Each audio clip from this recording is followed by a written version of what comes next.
Hey guys, what's up? Welcome to Rafi gadget reviews. আজকে আমরা একটা ব্র্যান্ড নিউ স্মার্টফোনের ফার্স্ট ইমপ্রেশন রিভিউ নিয়ে এসেছি এবং সেটা হলো next G N26। Inside the box আপনি পাবেন একটা 18 ওয়াটের adapter, USB type C cable, SIM ejector tool এবং একটা গ্লাস প্রোটেক্টর যেটা ভালো প্রোটেক্টিভ অ্যাক্সেসরি হিসেবে আছে। অলসো একটা টিপিইউ কভারও ইনক্লুডেড আছে। So you don't have to worry about extra protection from day one.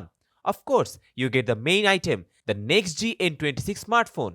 Unboxing এক্সপিরিয়েন্সটা ওভারঅল স্যাটিসফাইং ছিল, specially for a budget phone like this. ফোনের ডিজাইন ছিল কোয়াইট সিম্পল বাট ক্লাসি। ফন্টে আপনি পেয়ে যাবেন 6.6 ইঞ্চের ডিসপ্লে এবং সাইড মাউন্টেড ফিঙ্গারপ্রিন্ট স্ক্যানার, যেটা একদম কনভিনিয়েন্ট প্লেসমেন্টে আছে। IP52 রেটিং এর জন্য এটি স্প্ল্যাশ রেজিস্ট্যান্ট। সো লাইট রেইনে আপনি কোনো চিন্তা ছাড়াই এই ফোনটি ইউজ করতে পারবেন। Build quality seems solid with a good in hand feel, আর উইথ এ মডারেট ওয়েট এটা neither too light not too heavy. For daily use এটা হাতে ভালোই কমফোর্টেবল ছিল। নেক্সট জি N26 এর একটা মেনশন অর দি ফিচার হলো এর ডিসপ্লে। এতে আছে 6.6 ইঞ্চের display with 180 hertz touch sampling rate, which is very responsive for gaming and multitasking.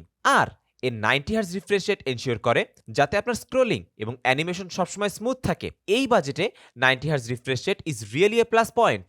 Colour রিপ্রোডাকশনও খুব ভাইব্রেন্ট লাগলো, specially considering the price. So content consumption, YouTube browsing এবং Netflix watching will definitely be enjoyable. Now let's talk about performance. এর processor হিসেবে পেয়ে যাচ্ছেন the Unisoc Tiger T616 processor, which is paired with 8GB RAM and 128GB storage UFS 2.2। এটা obviously আমাদের heavy multitasking এবং gaming এক্সপিরিয়েন্সকে smooth করে রাখে। ইউনিসক প্রসেসর নিয়ে বলতে গেলে, দো it's not the most premium, it's still capable for day-to-day tasks, light gaming, and even some heavy apps. Game booster feature একদম handy for a little extra gaming performance boost. Camera সেকশনে 50 মেগাপিক্সেলের triple AI rear camera রয়েছে। Day লাইটে first few shorts dissent লাগলো, colours vibrant এবং details pretty sharp. AI অপটিমাইজেশনের কারণে ফটোসে automatic colour correction এবং enhancement হয়ে যাবে। সেলফি ক্যামেরা ইজ 8 মেগাপিক্সেল, যেটা আমাদের একটা স্ট্যান্ডার্ড সেলফি এক্সপিরিয়েন্স দিবে। ইনডোর লাইটিংয়ে ঠিকঠাক পারফরমেন্স পেলাম, দো it's not the best but I think it's manageable for video কলস and social media. Now battery সেকশনে আসা যাক। 5000 mAh এর ব্যাটারি এবং 18 ওয়াট ফাস্ট চার্জারের সাথে ফোনটা আসে। হেভি ইউসেজে ইজিলি একদিন সার্ভাইভ করতে পারবে, যেটা বাজেট ডিভাইসেসে আমরা অলওয়েজ এক্সপেক্ট করি। আর 18 ওয়াট চার্জারটা মনে হয় অন এভারেজ 1.5 to 2 আওয়ার্সের মধ্যে ফুল চার্জ করে ফেলবে।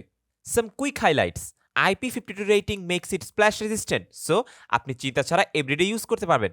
Side mounted fingerprint scanner which is fast and accurate. DDoS 15 সাথে আসে, যেটা অ্যান্ড্রয়েড 14 এর সাথে ভালো অপটিমাইজেশন দিয়েছে। It's clean, smooth and without too much bloatware. So far next G N26 impressed me with its features considering the price 16,274 টাকা. Overall performance, decent camera, smooth display and big battery make it a great choice for budget users. If you are looking for something affordable with a decent gaming performance and a long battery, next G N26 definitely seems worth considering. So guys, এটা ছিল আমার first impression on the next G N26. Are you planning to grab this phone? Let me know in the comments below. And of course, don't forget to like, share and subscribe to Rafi Gadget Reviews for more awesome tech reviews. Thanks for watching. Bye bye.